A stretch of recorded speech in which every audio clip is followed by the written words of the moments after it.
There was the Palestinian foreign minister who was here today, who was upset with the international community, saying it's not living up to its responsibility towards what he and many others describe as a genocide in Gaza. I'm wondering what you think about that, and what can your office, what can bring to a situation like this besides these words? Thank you. I mean, it's clear, and which is also the reason why we decided to make it very important for everyone to actually go back to the basics and the fundamentals of the international legal framework as it was established in the wake of the Second World War. And one of the key pieces is the Universal Declaration of Human Rights. It has always been a promise. We have seen the achievements. This event also allowed us to look at the failures, and one of the failures is, of course, the lack of implementation. We have seen implementation. Let's not only say that there have been no successes. We have seen the achievements. I mean, if we look back 75 years ago, the world did look quite differently. But it is also important that we learn the lessons and we actually put the emphasis on implementation. And it was very important, therefore, that we had state representatives at senior level attend this meeting, because at the end of the day, it is about political leadership in the current crisis, but also in many other situations where we have still, let's not forget, 55 conflicts around the world, and we need the political leadership to embrace human rights and make it the core and essence of every and any decision that they take. And that's really the message back to everyone. Take human rights seriously, more seriously, and make it central to your policy making and decisions. Yeah, thank you. Sorry for my voice. You mentioned the pledges. What would you have liked to see as a pledge or pledges that wasn't addressed by the different stakeholders? I mean, just to give you, I have actually a little bit more information on this. So we had pledges on the ratification of international human rights instruments, which is always good.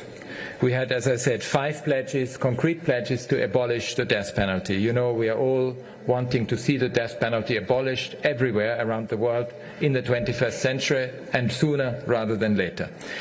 We have a number of important pledges on women's rights and gender equality. In fact, this was quite a large number of pledges, including inequalities and discrimination issues. We had also a pledge or pledges on the promotion and protection of the rights of older people, including to open negotiations on a specific instrument on the human rights of older people, because that was one of the lessons learned from the COVID pandemic. Climate change, especially climate change, human rights, climate justice and resilience, and strong commitments from some states to protect human rights defenders, journalists, civic space, and combat hate speech. And of course then also pledges on the digital age. We take what we get. It's a good basis to get more ambition next time and to work on what we have got. Two pledges on funding as well. In addition, you say that. Perhaps we would like to see more of, if I may add. Gabrielle, please. You're right. High Commissioner. Good to be told by my spokesman. Of course, we want more funding. I mean, I said it in my closing remarks. I mean, the third pillar of, not the third, one of the 3 pillars, as you know, is human rights. And of course, we want to see much more funding for the UN. And we got some pledges to increase our funding, but we want more. High Commissioner, just to go back on my colleague Nina's question, the Palestinian Foreign Minister said the situation in Gaza was an utter failure of the international system. He phrased it this way. Do you agree with this statement? And if there's anything, can the human rights system or the international system see any success here? Thank you. Well, I mean, it's clear. You heard the Secretary General talk about the paralysis of the Security Council when it comes to peace and security affairs in a number of situations, including the one in the Middle East and in Gaza. I mean, it is clear, if you look at the humanitarian situation at the moment, it is so precarious that the Secretary General, well, all of us have been saying what we had to say, including our humanitarian colleagues, because I don't even know what word to find in terms of precariousness. I don't know whether you can give me a better word than precarious. It's extremely precarious. I mean, it's on the verge of well beyond breakdown. So, of course, there is a clarion call for everyone and for the international institutions that deal with it to take it very seriously and to act on it. What has that got to do with human rights? It's again about implementation, and it's also, frankly, if I look at the work that my office has been doing over many years, it's to take human rights more seriously and to heed the calls and to heed our recommendations and to take them more seriously, because we have made so many recommendations on the past. Unfortunately, they weren't taken seriously enough. So the question is, learn from it and take human rights more seriously, including from a prevention perspective. And I hope that we achieved a little bit of this during these 2 days. Thank you, Commissioner. We've got 2 more questions, and then I'm afraid he's got more bilaterals to go back to. Moussa and then Catherine, please. Merci.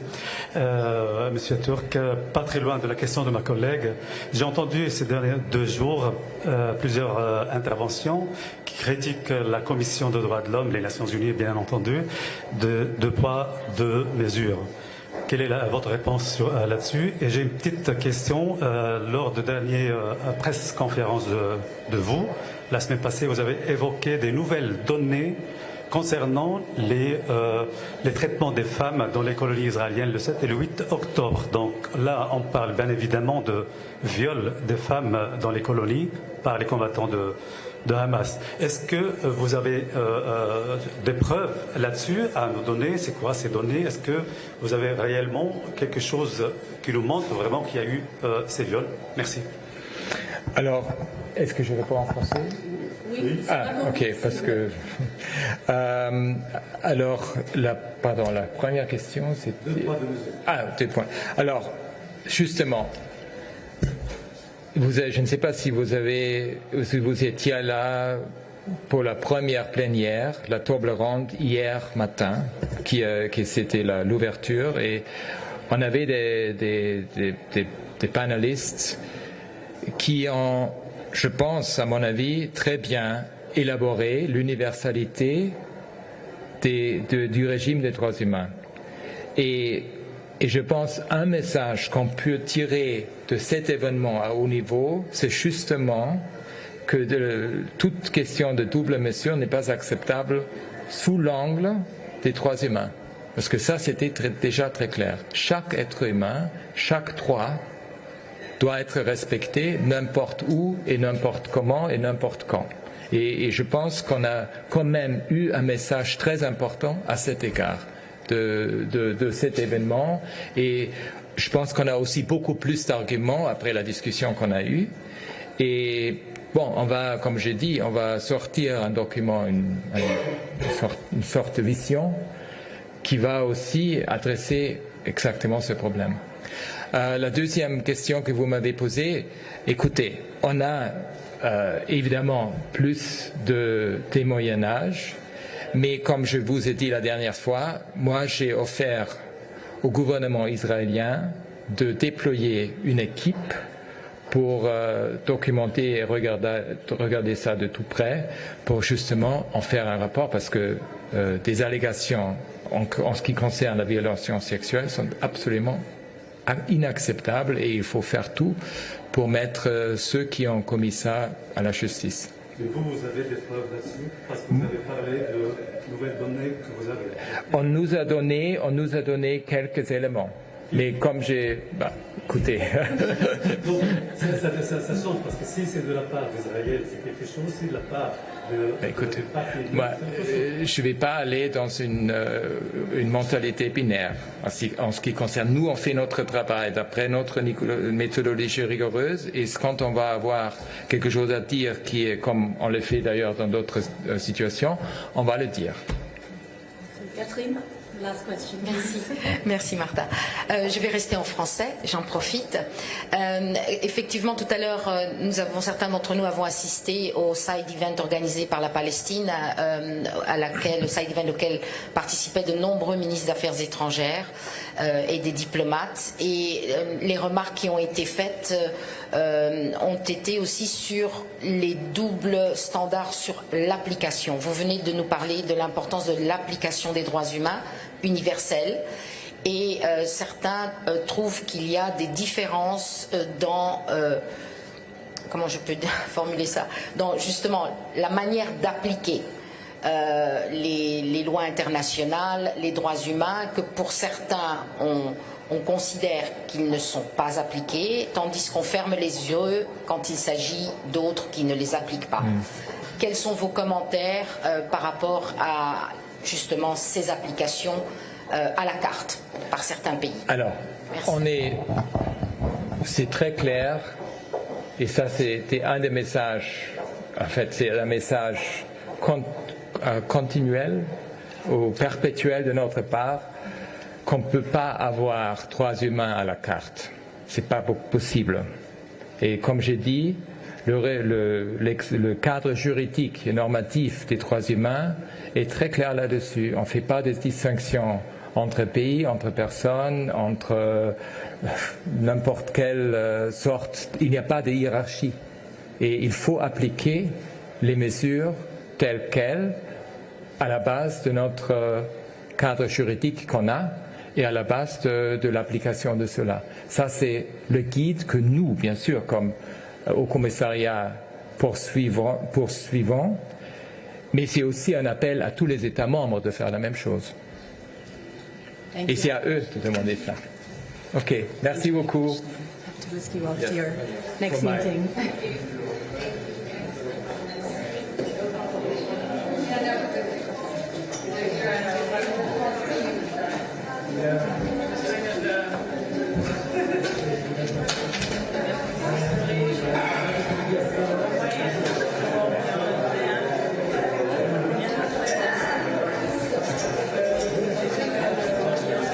Nothing to declare.